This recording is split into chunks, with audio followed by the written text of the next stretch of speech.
Blog Talk Radio.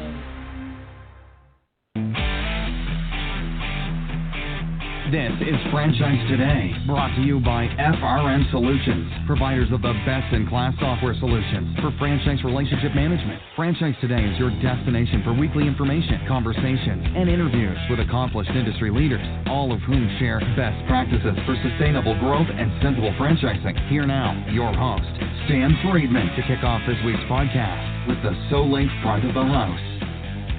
And hello again, this is Franchise Today, and it is Wednesday, May 29th. I'm Stan Friedman, coming to you today from home base in the beautiful Buckhead neighborhood of Atlanta, Georgia.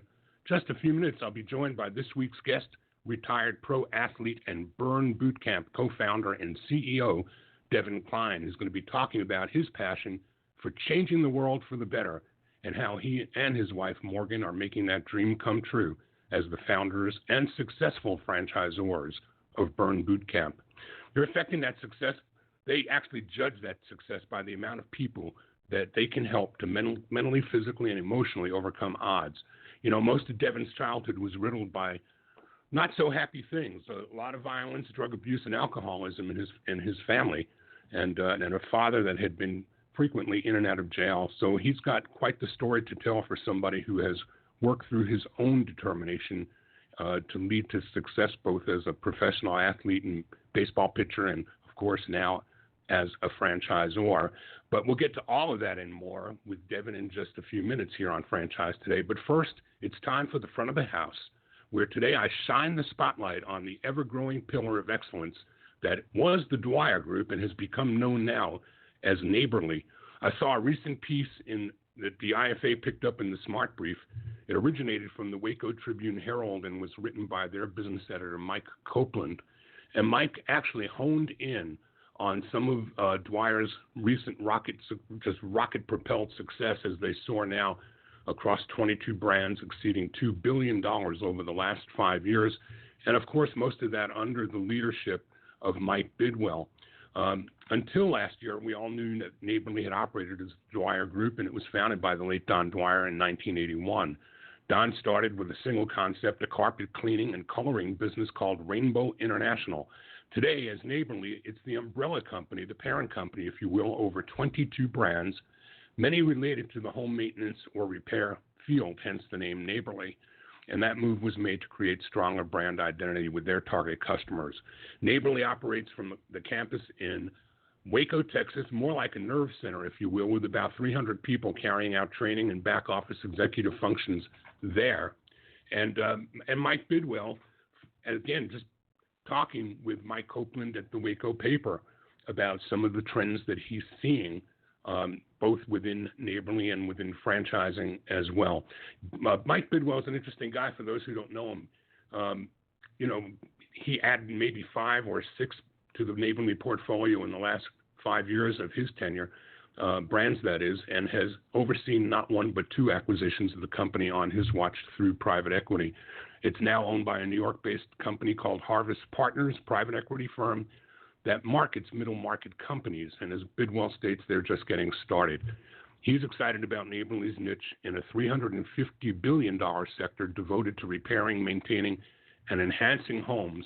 19 of their 22 companies that they support are franchised with household names such as Mr. Rooter, The Grounds Guys, Window Genie, 5-Star Painting, Molly Maid, Mosquito Joe, a recent acquisition, and Dream Doors. Neighborly also supports its franchisees via nearly a dozen corporate support centers worldwide. So what are some of the things that Mike shared with Mike Copeland? Some of the things he says that he notices is that an aging housing stock and an aging population is upon us, and the fact that many millennials don't even own a hammer, much less want to work with one, which bodes well for home repair and maintenance ventures. And he said appliances are becoming even more sophisticated, as we all know, with operating systems that are more costly to repair and more inclined to break.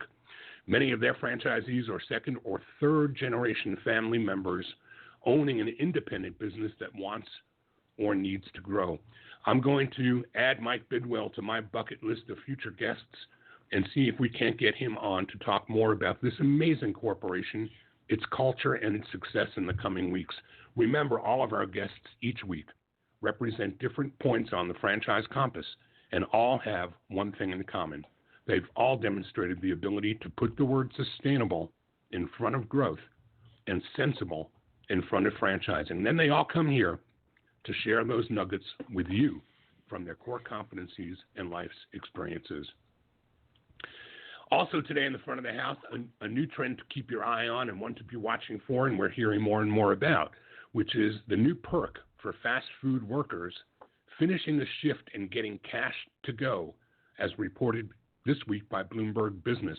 Workers at some Church's Chickens, Pizza Hut, and Checkers can now get expedited pay as U.S. restaurants are grappling extensively with a labor shortage that's not showing any signs of abating. Restaurant chains are pulling out all the stops to attract and retain cooks and cashiers amid persistently low unemployment. The latest move, same-day and next-day paychecks. Starting in June, 8 Church's Chickens will offer employees half of their earned pay the day after their shift. The test will gauge whether the 50% is enough for workers, and the idea is to roll it out more widely going forward. It's not a loan, and therefore there are no fees. It will give the employee the chance to spend money quicker. Church's Chief Executive Officer Joe Christina tells in an interview, some people just can't wait for 2 weeks to get paid. With an accelerating economy and the U.S. jobless rate at a 49-year low, restaurants are hurting. The dining industry is growing increasingly desperate to attract and keep quality employees, and simply raising wages isn't always enough. That's why they're getting creative with their hiring practices. Text message recruiting and signing bonuses. McDonald's is even going after senior citizens to flip burgers. Let me make a note of that and keep it in mind.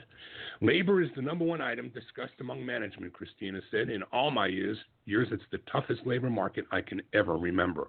Restaurants are being squeezed as fewer teens enter the workforce and higher minimum wages go into effect in parts of the USA. Also, higher pays for lower skilled workers at companies such as Amazon, Walmart, and Target are making it even more difficult for restaurants to compete for talent. We'll be keeping an eye on that, and I know we'll be hearing more and talking more about that in the weeks ahead. But for now, that's the front of the house, and it's brought to you by Solink, a company that provides amazing loss prevention technology for restaurants and retail. In fact, I often describe Solink as doing for loss prevention the equivalent of what Apple and Android have done for cell phones. They've made these tools smarter. Whether you operate a single unit or a multi-unit empire, or if you're the franchisor or an executive of a retail or restaurant brand with unit-level economics on your plate, you need to learn more about Solink. Once deployed, Solink's technology captures instances of exceptional behavior at all of your sites. Solink then records everything that goes on in the front and back of the house, and utilizing its gold standard algorithms, creates reports that direct your attention to the specific video clips that it's captured, so you may be able to review these events without rolling through hours of videotape. And what's better is that Solink does all the heavy lifting, utilizing existing point-of-sale and security equipment. There's no new hardware needed to put Solink to work for you. As always, you can find out more about Solink online at www.solink.com. That's www.solink.com. And with all of that behind us, it's time now for today's guest, Devan Kline, who along with his wife Morgan co-founded Burn Boot Camp, where the mission is to ignite global health transformation by empowering women to maximize the quality of their lives. They seek to build confidence, happiness, and disciplines that transcend fitness into a community of mentally, emotionally, and physically strong women. They vow to educate, influence, and inspire every life they touch with knowledge in their heads, love in their hearts, strength in their bodies, and passion in their souls. Devan, welcome to Franchise Today. Stan, thanks for having me. And every time I hear that mission statement, it literally brings like emotions to my body. So you said it perfectly. That was exactly how I say it at all of our internal events and everything. So that was very well done.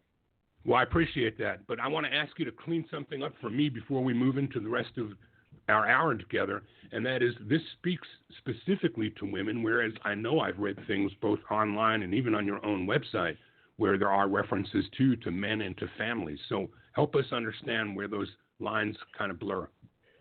Yeah, definitely. We started off, and this is a pretty crazy story, but we started off literally niched towards moms. Burn Boot Camp's original tagline back in 2012 when we started in a parking lot here in Huntersville, North Carolina. We had about 30 women, about $600 worth of dumbbells and mats on the cement. And they were moms, and they were all moms. And we thought we didn't have the ambition or the momentum that we had now. My wife and I, we just wanted to create a community where women could feel safe and they could feel challenged, and they didn't have to worry about anything other than bettering themselves. And, we continued with that mission. And as we grew from those 30 clients to now over 80,000, along the way, we realized that part of maximizing the quality of our clients' lives is allowing their children and their husbands and their dads and their brothers access into the gym too. And so we went from strictly just female-oriented boot camp sessions, and now we have about 25% of them that are co-ed, but you're not really going to see that too much externally facing. We really try to, stay true to who we are and never negotiate with the soul of our brand. And that's really, why you see mostly women out there today. But we do allow men to come in, and we just want to maintain that environment, Stan. I think that's very, very important because that upholds the integrity of our entire system. Agreed. Listen, Devan, this is every week we begin the interview with our guests taking us back to the place and time where franchising found them, because we all every week hear me talk about how franchising is not intentional. It's not something we study up for and decide to do with our lives. It kind of finds us along the way. I want you to take us back to that time. And then in your case, we're going to delve even further back, because there was a whole career in sports that preceded your foray into franchising. And then there was a childhood that you are quite fortunate to have emerged from with not one but multiple successes to share with us. Take us first back through your childhood years, and then let's roll the tape forward through baseball and into franchising. Yeah, absolutely. So growing up in Battle Creek, Michigan, you mentioned it on the front end of the call, but I grew up in a low-income housing, a couple blocks from the projects. I grew up on food stamps my whole life, and my father he went to prison one time, in and out of jail for most of my life. My mom left when I was just a young boy, 12 or 13 years old. And, it was tough having them, kind of go at each other all the time, cops showing up, once or twice a month. And, luckily what I found was two things, really. I found sports. Sports were the outlet for me, especially baseball. And then I met then it was puppy love, but my now current wife, Morgan, when I was 12 years old, and her family was so intricate in my upbringing, and just watching them move and shake as a family really inspired me. And so they took me in a lot as their own, and Morgan and I have been together, ever since. And kind of fast forward into like high school years, I just used baseball in sports, football, basketball, as an escape, because I knew what waited for me on the other side. Going home, you're not too motivated to go home when you know that type of environment waits for you. So I was always the first one to get to school, the last one to leave practice. And, that I wasn't always the most talented athlete. Like I wasn't, I could throw 90 miles an hour, but that took a lot of work. It only happened when I started gaining weight and eating right and, lifting. So by the time my senior year of high school rolled around, I got the opportunity to get a scholarship to Central Michigan University. Went there for 3 seasons. The San Francisco Giants picked me up in 2009, and I played 9, 10, and 11 with the San Francisco Giants. And, kind of throughout that time, those 6 years where I played ball in college and the professional ranks, I traveled the country, and I got to see, like, outside of this, kind of limited scope, this lens that you get to see when you're growing up, and you get to see your parents and your street you live on. And, that environment became bigger. And I got to see that the normal household problems weren't necessarily alcohol and drug abuse. And it was more so lethargy and energy, and people just, not taking care of themselves. And so by nature, me being somebody that had to work really, really hard at those things, I kind of influenced those people as I traveled. And in retrospect, looking back on it, that was really the seed that started Burn Boot Camp. And got released. Had a couple jobs. I was trying to just kind of flail through getting released and try to sort all of those emotions out when baseball is your identity and you no longer have it. There was a couple months there where I was kind of lost. And so ended up, Morgan was working for Kellogg's, the cereal company, Cereal City, Battle Creek, Michigan.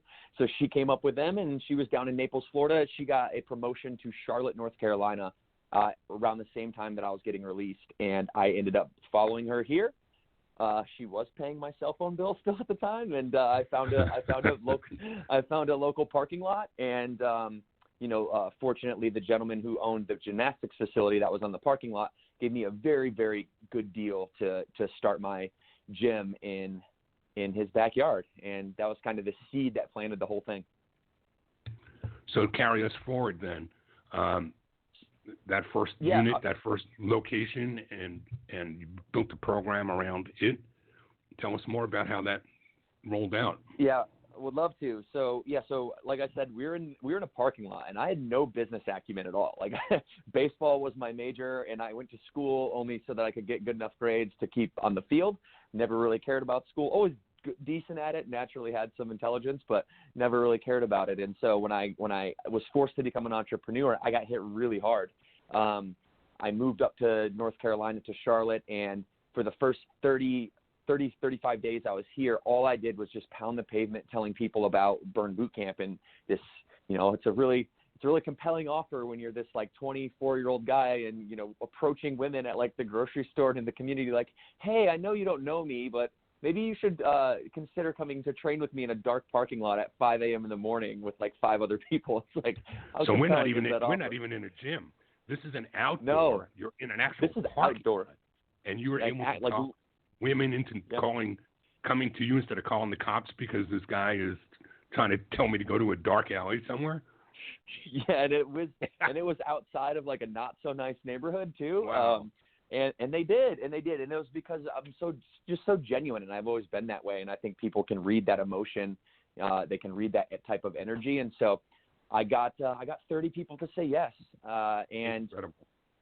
The first week was rough though, because when you go out, you spend every waking hour, 15 hours a day, trying to preach this message, and then you finally launch the brand, and on the first week, I had like 4 people show up on a Monday, and then 5 on a Tuesday, and then 4 on a Wednesday, and then nobody showed up on Friday, Thursday, and Friday and Saturday. Nobody the first week. And like that's the point. Like anybody listening, like if you're an entrepreneur and you're a true blood, you got entrepreneurship in your DNA, then the only choice is to fight back against that. A lot of people have a fork in the road type choice where, hey, I could maybe go be a better marketer to get more people to learn about me, or just pack it up and go be a bank teller somewhere. Not that that's a bad thing. That's just not what I wanted.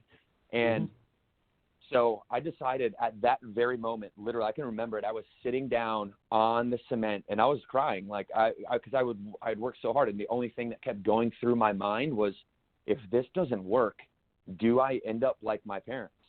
And I can remember very distinctly saying, excuse my language, but hell no, that's not happening. That's not even an option. I'm not going that route. So I need to learn to be a marketer. And that day, Burn Boot Camp, and we still have the philosophy today, became a media company whose product is happiness for our clients. And that's the way that we move and shake here at headquarters. So then fast forward to 2 years later, we built like 4 subleased locations around North Charlotte. One was a parking lot. One was a basketball gym. One was an old abandoned theater. One was a dance studio. And we just started growing, and we ended up having like 800 clients all paying us EFT, which is electronic funds transfer. And these are automatic payments. All 800 members, my life is financially changed. I can finally like get out of the parking lot and go buy a lease. So I began mentoring the trainers at the other sublet locations, and we flipped all of them at one time. It was like 8 months, but we flipped all of them over into brick and mortars, the first iteration of the Burn Boot Camp gyms now. And here in Huntersville, my building, I'm literally standing in the top floor of it right now, but the downstairs 5,000 square foot a guy, and people will probably know this name listening to this, named Jeff Duden, who is the former CEO of Devan Kline.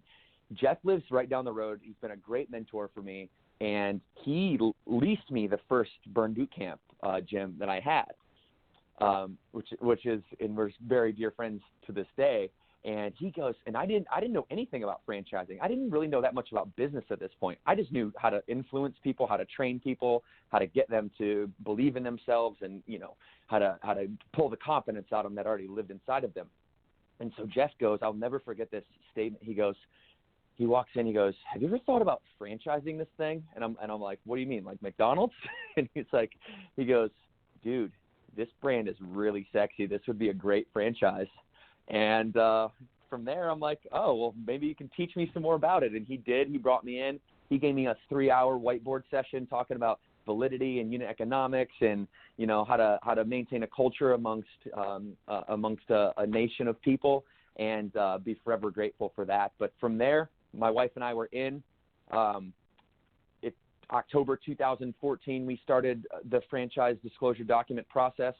By January 2015, we were done. We did it in like 3 months.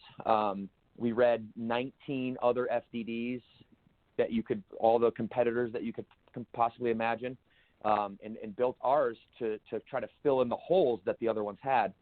And from there, at the time, we had 1,200 clients at this point, and they're all in brick and mortars. They're all in North Charlotte. And there's actually a location in Concord, North Carolina now that's a licensee. There's a location in Durham, North Carolina that's a licensee. So we had our 5 plus 2 more, so there were 7. And we announced now awarding franchises on February 19th, 2015. And from there, we've awarded 400 locations in the last 4 years and some change. So, all right. So let's hold up on the franchising side. I want to rewind the tape a little bit. I've been building up a couple of questions here along the way, and I want to go back to the parking lot before the brick and mortar, and before you actually had facilities for people to come to. Were those initial women that you met in the supermarket and talked about your program, were they coming to that parking lot and paying, or were they coming and just learning about the program? What were those early years like? Was that paid membership? So our first initial marketing campaign was called, it's kind of a silly name, but I'm proud of it. It was called the Human Billboard Program. And so basically what we did was we promised that we would get these ladies their transformation that they wanted to get, and in return they could come for 30 days for free, and they would have to do some social media marketing for us. They'd have to wear some T-shirts. They'd have to tell their friends. They'd have to give referrals. So we basically traded service for marketing, word of mouth marketing. So the first 30 days they did not pay, and then once the 30 days were up, then they had the opportunity to stay, and they did. So this was early stage social media, and this was social without the Instagram or without using the web to do it. You're basically doing the same thing, hyper-local marketing, and getting people to spread the word virally. That's great. And so then from there you advanced to the multiple locations. You started to build a membership base. You started to hire and train trainers. And what an amazing, amazing stroke of luck to have met a guy like Jeff Duden. I mean, I've known Jeff for years, and what a great guy he is. And I had no idea that he was at the core of your offering. So that's, once again, franchising, talking the walk and walking the talk, and doing what interdependency is all about in this world. That is a great piece of information that I thank you for sharing. You're welcome. He's such an amazing guy, and he's been able to, and to this day, now we do other things on the side together, and he has just been there for me every step of the way. And I learned that that's just if anyone out there is thinking about franchising their business, it is the most amazing vehicle, the most amazing community, the most amazing governing body. It is really just all around a fantastic way to spread a mission. You got to work at it, and you got to look at it with anything. But Jeff has been the core of giving me that initial confidence, telling me that, hey, I believe in you. You got this. I'll help you, but you got to put the work in. But after that, it's been the community's been amazing. We're going to spend the second half of the hour talking about the franchise and the franchise offering. and who it is that has these and who should. But let's spend a few minutes here first talking more about the consumer proposition. So what it is you've done and what you've accomplished, and what makes, when you look at the sector of the market that you're in, fitness has just become ubiquitous. I mean, you can't hit an intersection that doesn't have 3 or 4 choices on it of places to go and work out or to be trained. So you talked a bit about looking at the gap in FDDs on the franchisor side of life. Talk about the consumer side and help the audience understand how, in a sector that's got so many opportunities, you were able to carve out a niche, and what that niche is that makes your brand what it is to the women and families that are members of your organization and of your team. Yeah, absolutely. That's a great question. And, I always thought the same thing. I really did. I was like, why fitness is saturated. It's everywhere. It's on every corner. And, if you don't look under the hood, it definitely is, so is pretty much everything. You look, especially like the restaurant world, and, it's interesting what you find when you start to hear how dissatisfied, some people are with the other options out there. And, if you just look statistically, you can't, like you said, you can't go on any corner nowadays. You can't leave an open Instagram or Facebook or YouTube without being literally bombarded by marketing messages, to come here and do this and, lose weight quick and 30 days for that and 60 days for this. But I think what people don't understand is, like, it's not working. Like, it's not working. Statistically, if you go and you look at the statistics from the American Heart Association, since I started in 2012, the obesity rate, overweight percentage has grown 5%. Now it's nearly 20%. It's almost 70% in adults and almost 20% in kids. So how is it that if 100% of people know that they have options on the corner, yet only 30% of people are doing anything about it, then where's the disconnect? And that is really where I've made my niche, is figuring out what that disconnect was between the availability, the resources being all over the place, and then nobody taking action. So it's like the knowledge isn't the power, it's the execution that's the power, and nobody's executing. So there must be something wrong. So I've been for the last 6 years trying to figure out what is that disconnect, and I'll tell you what it is. It is that physical fitness in today's society, the fitness culture is broken. Physical fitness is this thing that is put on this pedestal. Like, the marketing messages that are getting put out are about six-packs and selfies and squats and PRs and how the physical performance side of it. But the body isn't leading the mind. The mind is leading the body. And what we need is more mental and emotional and spiritual, not in terms of religion, but in terms of faith. We need more of that narrative. We need more of that vernacular out there, because it's not about physical fitness. Everybody knows that, right? It's about getting inside of somebody's head and figuring out what their higher purpose is, figuring out why exercise is something that can bring happiness or can be a gateway to happiness in their life. It's not going to create happiness. That's the mistake. People work out for 30 days and like, oh shit, I'm just as unhappy as I was 30 days ago. I might have a couple extra pounds less, but it's about rewiring the mental side. And so what we do at Burn is we leverage social media. We leverage the commoditized distribution channels that come through Facebook, Instagram, YouTube, LinkedIn, and we educate and we inform, and we really try to get people to understand why they keep starting over again and again and again and again, and it's a vicious cycle. And so I wrote a book about it called Stop Starting Over, and it's really become something that you have intuition about a disconnect in an industry, but then when you start seeing it and you call it out and you start to get this tribe of people who also believe and see the same thing, you start to shift what that narrative is in the industry, and you start to either, I don't know yet if it's bend or amend or shift, but we're doing something to the culture right now in the fitness industry that is really, really special. And that's where our niche lies, for sure. And then you put women focused on top of that, and then now you're double niched. And I mean, it's pretty powerful when you can speak right to somebody's problems. You have a solution for their problems, and you're speaking right to them. It's very, very powerful. It sounds powerful, and we're going to come back and talk about the franchising side of that power in a minute, but we're going to take a break first and be right back after this. Franchise Today will be right back, but first, a word from our sponsors. And Franchise Today is produced and presented each week by FRM Solutions, providing best-in-class CRM and document management software designed specifically for franchising. FRM enables real-time business intelligence, communication, and collaboration between all members of the franchisor's team and their prospective and existing franchisees. This empowers your team to simply and seamlessly track, access, and manage all communications to and from prospects and existing franchisees, and these include texts. Legal and compliance is simplified too, with FRM's document management, and even site visits can be digitally facilitated and scored using FRM.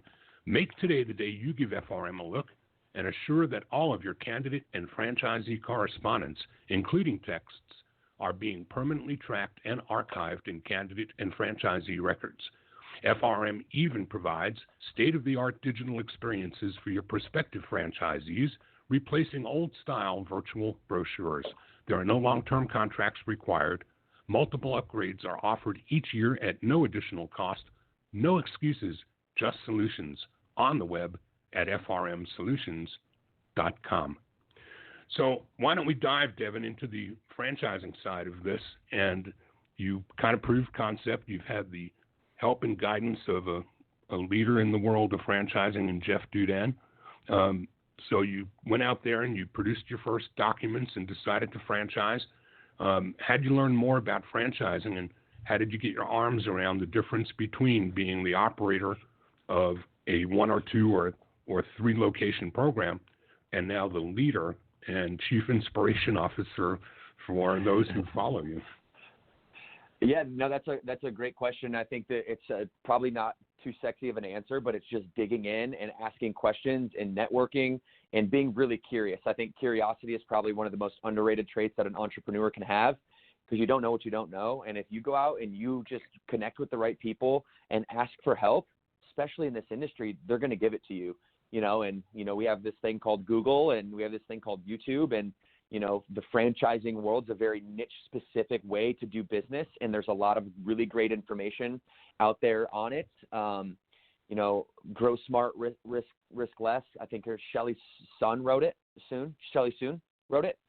a great book. It's a great book on franchising about how to grow smart, how to get scale quickly and not take a ton of risk.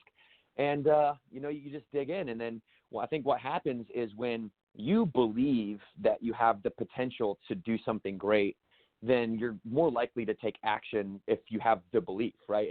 And the more action that you take that is fostered by that belief, usually, hard work works, you're going to get some type of good results out of it. And when you get those good results, then it reinforces that potential, and it creates this cycle of momentum that it's really powerful. And so I think that's kind of what's happened is, we didn't have the 10,000 global unit goal that we have today, but we wanted to open 5 locations in North Charlotte and impact this community. And once we did that, and then we awarded 100 in our first year, then it was like, okay, we didn't try that hard to do this.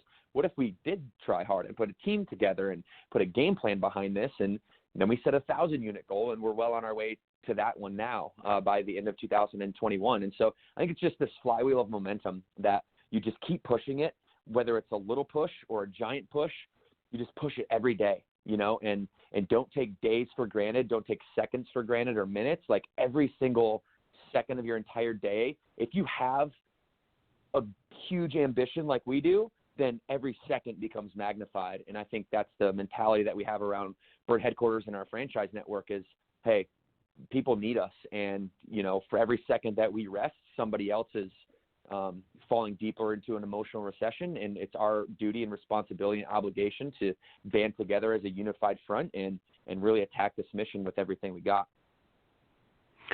So what's a day in the life of a franchisee look like inside of your brand? What does the franchisee's day-to-day activity consist of? We hear stories all the time about people having preconceived perceptions of what it would be to be, the franchisee of a made concept, and I don't want to clean houses or I don't want to clean offices, and they learn quickly, or they have to learn quickly, that the franchisee is not the one doing that job. They're actually either marketing or running the business in some other way. What's a day in the life look like for your franchisees? What are they predominantly doing? What skills must they bring to the party that you can train up to do the rest of the things they need to learn to operate a burn boot camp? Hands down, they got to have passion and leadership. Like those two things. If you don't, 75% of our franchisees actually come from the brand, whether it be one removed or somebody who is actually a client.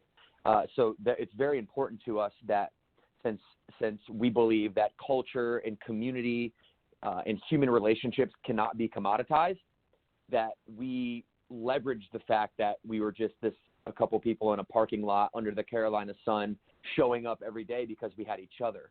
And authenticity is very important as we move forward as we get to scale, to maintain that authenticity. So to do so, we really like to have our franchisees come from the system. And so that automatically kind of, innately gives them that passion. We call it bleed blue. It's in your blood. You bleed blue.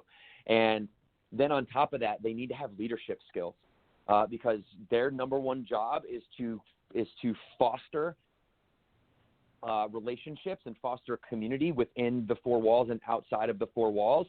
And to be able to do so with 500 people and 8 people on staff, 500 clients, 8 people on staff, then you really have to be able to walk in a room, command a room. You have to have leadership. You got to be able to inspire people that to create the plan and not always make the plan. And so it's a lot of leadership. It's a lot of marketing. Like I said earlier, we're a media company whose product is results. So a lot of leadership, a lot of marketing, and really making sure that the back end stuff is taken care of. But then we also have franchise partners who are trainer operators as well, and they might do the training part-time and the operating part-time. And so there's a few different ways, but most of them are operators of the franchise unit, and they have to be very, very strong with leadership. And so are you going to market with single unit operators, or are these going to be multi-unit territories or area development? How does your offering look? Yeah, so if anyone out there is either in the growth stage, you're in the emerging stage, or getting ready to think about stepping into the industry, it would be my recommendation, whether it's a popular one or not, to make sure that people who are operating your brand prove themselves first. I had and I won't say names, I will say a city though. We had some operators in Orlando. We did in 2015, we did an 8-unit deal in Orlando, pretty much eastern side and the southern side of Orlando were all eaten up by this one group. And they got one location open and ended up not doing very well at the location. And the other 7 were just not even going to happen, period. And it was more of a headache than anything else. And so I learned very, very quickly, and I'm a very decisive person. So our team and I got together. We're like, listen, how do we avoid this? And so we decided to only offer moving forward single packs in 3 packs. So now we'll do an area development. We'll direct franchise, not through area representation, but through an ADA, area development agreement, to 2 or 3 units for a new franchise partner, or a single unit to a new franchise partner. And now you get them open, they get them operating all as well. The gyms are rocking and rolling. Now from there, it's more of a case by case basis that you make off their cash flow and their operating income that they have, and their availability for territory, whether they need to move remotely or not. So there's a lot of factors that play into that second round, but I would highly recommend just even one. Like, even when you're first starting out, if we would have just done one at a time and found our really great operators, we could have maybe had a few more of the territories in their hands. But what we did is we traded a little bit of speed. We traded speed to market for some not so great operators at first. But now fast forward a few years later, we've put the constraints in place to make sure that doesn't happen anymore. And the people who aren't operating anymore, and they're out of the system. It's in a different person's hands, and it all works out in the end. But nonetheless, a pitfall that I think a lot of emerging franchisors, even though it's so tempting to get those checks, should try to avoid. Well, I tell the audience every week, and this is no exception, come here and hear from those who have stepped in these shoes before you. And you're here to share those wisdom, pearls of wisdom, those nuggets of things that you've learned along the way. And I'm hearing very clearly, less is more. Begin with the end in mind.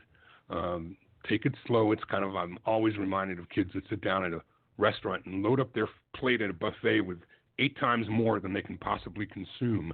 But I think it's always fear of loss is the number one motivator. And in franchising, that's no exception. So people may be afraid that they're going to lose territory to someone else and they want to grab it up too soon. To your point, oftentimes the first unit has trouble succeeding, much less the second, third, or fourth that they've tried to consume too early. So I appreciate your sharing that wisdom with the audience. Any other nuggets that you would share with emerging early-stage franchisors and their temptation to let the cart sometimes get ahead of the horse? From a leadership standpoint, when you're trying to grow right off the bat and, maybe have a proven concept in a couple different places, if your concept is proven in a certain demographic, whether that be a psychographic, a geographical territory, demographic, whatever makes that in particular unit succeed, before you try to jump and to go to every market on the planet, like sporadically, have a plan.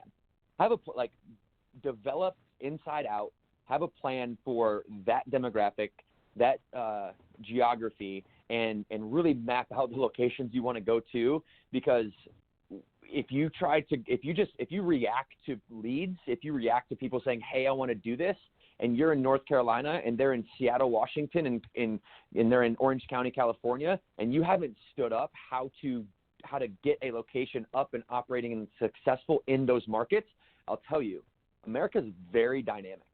And don't make the mistake that every single market is the same, because it's not. The people aren't the same. The languages aren't the same. The culture isn't the same. And so whatever your proven concept is, make sure you prove it first with you operating it so you know how to manage people, and then try to emulate those similar territories where you can have your hands as close to it as you can when you're first growing, because validity, and Jeff Duden told me this, he said validity is everything. It's critical to your success. If your first units aren't proven to be successful, nobody's going to care whether you were able to run it or not. They're going to care whether somebody else was able to run it or not as a franchisee in your system. And so it's very important to do so. And so we built out Charlotte, and we built out the Triangle area, which is like Winston-Salem, Greensboro, and we built out Raleigh-Durham first. And from there, then we started getting a little wild with it. But it was definitely methodical growth up front. What's the typical footprint? How large is the box that you're opening in? So we like to anywhere from 4,000 to 5,000 square foot. Our facilities are very well polished, but very minimalistic. It's kind of like, I would say, the cross between, if you were to look at maybe like a Orange Theory and then a CrossFit, it's like the same type of equipment as a CrossFit, but the same aesthetics as an Orange Theory fitness, which they do a great job, by the way. I'm going to catch them, but they're doing a great job, and they should be recognized as pioneers. But yeah, and it's beautiful. And there's this thing called a floating floor, because when we were at that parking lot / gymnastics studio, we were able to use the studio sometimes when the kids weren't in there practicing their craft. And so the gymnastics floor was like springy. And so when I finally rented this facility from Duden, my clients were like, Devan, we totally want to go do our own thing. There's a few hundred of us at this point at this one location. Like, we totally want to go do our own thing. But the one thing we're really going to miss is when we get to, when we're on that gymnastics floor and then we have to come on this cement outside. It really sucks. And so what I did is I found a cheap way to make a gymnastics floor. A great vendor of ours called EasyFlex, and they just do an amazing job with crafting that floor for us. And so now we have it in all the gyms across the country. Awesome. So what about item 19, financial performance representations? Do you make those? Yeah, we do. We take the bottom third, the middle third, and the top third, and that's based on membership and then based on average unit sales for a 12-month period. And so, yeah, we make some financial performance representations. And one thing that's cool for me to see now is the dedication to unit economics that my VPs and my wife. So Amanda Hall is my VP of operations, Jolene Perchie is a VP of development, and my wife is our COO. And us four right now comprise our executive team, and they have just done such an incredible job with unit economics. And none of us are from the franchising industry. The only people that we have on our team from the franchising industry is a couple territory managers that help us develop the brand. And they've just done an amazing job. And it's been so cool to see it a couple years ago from $360,000 in sales per unit to $470,000 last year. Now to this year, it's $570,000.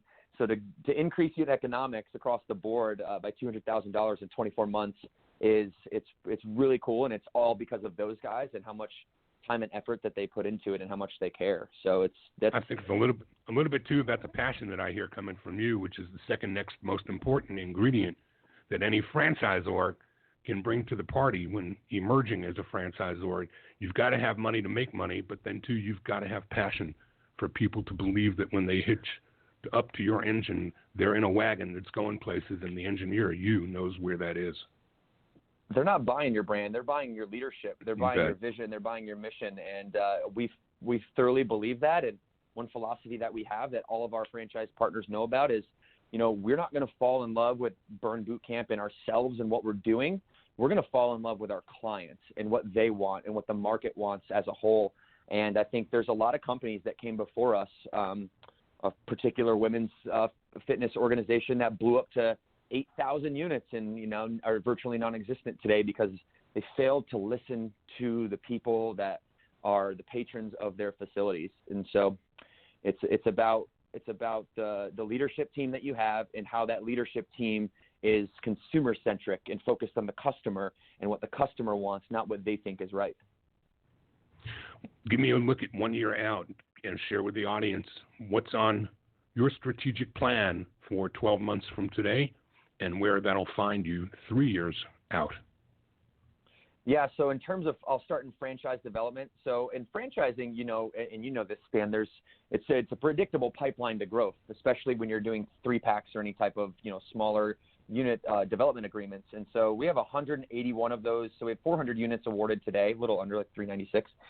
We have 181 in development to open. We're doing about 12 to 15 a month on average, organically through our social media marketing, through word of mouth. Like I said, a lot of our franchisees come from the gyms. And so over the next, by 2021, we should have, we're on track to do 1,000 awarded units and 700 of those open by December 2021 with our accelerated growth plan that we have. And, now that we have a little bit of capital, we're able to invest a little bit more into marketing, which will speed up the process a little bit. But, yeah, that's where we're going, and we're in the U.S. and Canada right now. We're not interested for the same reasons that I didn't want to go from Charlotte to California right off the bat is the same reason why I don't want to go from the United States and Canada to India right off the bat. I don't know that market. I'm not familiar with it yet. I need help in that regard. And so eventually Burn Boot Camp over the next, 5 to 7 years, we'll have 10,000 units developed. I'm very, very confident in that with our knowledge in social media and the way that we get attention on the brand. But, what's most important is not the growth. What's most important is those unit economics numbers that I shared, and those continue to tick up, even if a little bit, as the brand matures a little bit, because 700 units open when 200 of them fail isn't good. So 700 units open sounds really good, and it is. And we've only had a couple locations that have had to close their doors at this point out of 205, and for undisclosed reasons, but you know how that goes. And sometimes you have to close a door or two, but our unit economics are committed, and we're on a good trajectory to that initial goal of 2021 of 1,000 units awarded and 700 of those open. incredible goals, and I believe that you're tracking in the right direction. I don't think anyone in franchising can escape the fact that there will be doors that probably not doors that close necessarily, but doors that probably never should have opened. But early days in any new concept struggles through a little bit of those growing pains. The three words that I think are most important to keep in mind at that stage of development is better every day. And you're going to make mistakes. Everyone's going to make mistakes. Just don't make the same ones twice. And all great news and all great information. I stumbled across the fact that through your website you do some blogging, you do some podcasting. Is that something that would be available to those who are not yet members or the general public at large? And if so, why don't you spend a moment talking about that and who can learn what by logging into those podcasts? Yeah, no, absolutely. As I mentioned a few times during the interview, which has been great, by the way, we're a media company whose product is happiness for our clients. And so what we wanted to do is get rid of just the physical association with fitness. And so now we provide, my wife has an amazing podcast called Coffee and Kettlebells that really touches the empathy and compassion elements of being a busy mom, single mom, a wife, a working woman, a woman in business. My podcast, the Devan Kline podcast, talks a lot about business and entrepreneurship and, documenting the journey along the way. We're posting 3 times a day on Instagram to add value to the world, 3 times a day on Facebook to add value to the world, a video on YouTube every week, LinkedIn every week, sending out 2 email newsletters every week, packed full of recipes and workouts and inspirational quotes, and just trying to add as much value as we can. And you don't have to be a member to get those. Anybody in the world can go to burnbootcamp.com, can go to iTunes or whatever podcast syndication that you listen to podcasts on and type in Coffee and Kettlebells or the Devan Kline podcast. Anybody can come find us on Instagram and shoot us a direct message. We do our best to get back to everybody, but there's about 550,000 people in our social media networks that we reach on a weekly basis, and about another and there's some crossover, but another 500,000 on our email list. And so we're very, very happy with that. And what we're doing is not building a business. What we're doing is shifting the culture. And in order to do so, we need to give with no expectation of anything in return. And it's my strong belief that we'll develop units in the middle. We'll sell memberships in the middle. We'll sell supplements in the middle. But it's all about selflessly giving and trying to make the world a better place and not build a business, but leave a legacy. Devan, is there anything that I didn't ask that you wished I did? This would be the time to share it, because we're just about out of time for today's interview. Anything at all on your mind that you'd like to express? I've got a question for you. Is that okay? Sure. Okay. If you were me right now, you've been in the industry for a very long time. You said 30 years, right? 30 years, 30 and counting. Well, I am, like I mentioned earlier, I'm very, very curious. And if you were in my position right now, with 206 units opening a couple every weekend, should have 300 open by the end of the year, where would you be focused? Where would I be focused geographically, or where would I be focused on where I'm at versus where I'm headed? I think I wanted to not give my subjective direction and let you just, because I want to know what's in your mind. If you were me right now, what was the first thing that would come to mind that you would focus on? It's holding on to what I've got. It would be making certain that everything that I'm doing is a down payment on what's ahead. And, to me, it's not how much you make, it's how much you keep. And so growing too quickly or getting ahead of oneself could be every bit the kiss of death if you're not prepared to scale. I hear nothing but the right things in terms of your approach to how it is you're going forward, and you're doing what you're doing with deliberation, and you're doing it with consideration that tells me you're being more the responsible kind of franchisor that more out there could benefit from being themselves, which is kind of why I think you're here today. We don't ask anyone here that can't put sustainable in front of growth or sensible in front of franchising. I wouldn't lose the fear. I wouldn't lose the concern for making certain that you're taking those right steps and that you've got redundancies and that you've got team and people behind you, as you've indicated over and again on this podcast you do. Foundationally, I think what I'm hearing is comforting. But, when you're moving at the speed you're moving, you always want to be sure that that foundation is going to support the next 10 stories that are coming to this building that you're building. And I hear you doing the right. I hear you doing the right stuff. In the space of an hour, that's all I can do is perceive. My perception of what I'm hearing is good. Well, thank you. That's great advice, and I appreciate that. And anything else offline, feel free, because I'm wide open, all ears. Well, keep doing what you're doing and keep enjoying success, both for yourself, your team, and most importantly for your franchisees and for their client base. And we'll check in on you again along the way and see how things are shaking. Right on, Stan. Thanks for having me today. I had a blast. It was a pleasure having you, and thanks for joining us. Next week, I'm joined by Kevin Wilson, CEO and chairman of Buzz Franchise Brands, where they're bringing companies together that get people talking. Buzz is a multi-brand franchising company providing services to the home. Their brands, Pool Scouts, a business in the pool cleaning and maintenance industries, Home Clean Heroes in the residential home cleaning industry, and recently the acquisition of British Swim Schools. So these being very early stage concepts, for most part, you may wonder, why am I featuring them on Franchise Today, where our mantra is conversations with those who have already achieved sustainable growth through sensible franchising? Well, here's the reason.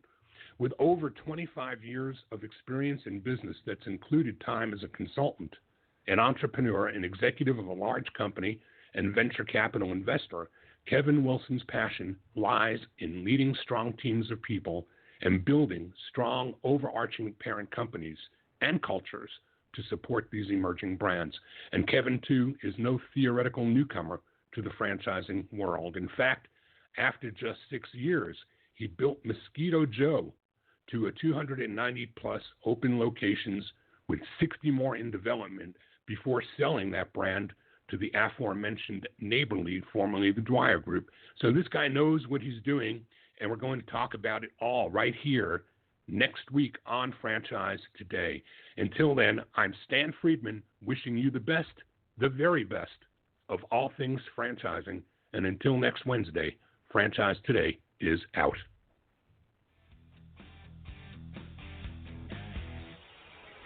Franchise Today is a production of FRM Solutions, providing best-in-class CRM tools to empower relationships with prospective and existing franchisees. No excuses, just solutions. Find them online at frmsolutions.com. Join Stan every Wednesday at noon Eastern for another live episode of Franchise Today. Or, as always, download episodes on demand at blogtalkradio.com or iTunes.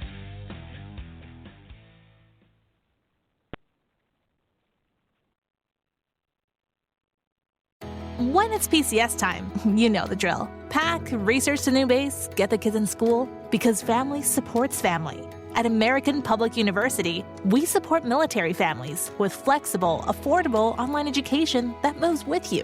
As a military spouse, your tuition rate is the same as your partner's, just $250 per credit hour. American Public University, education that moves with you. Learn more at apu.apus.edu/military.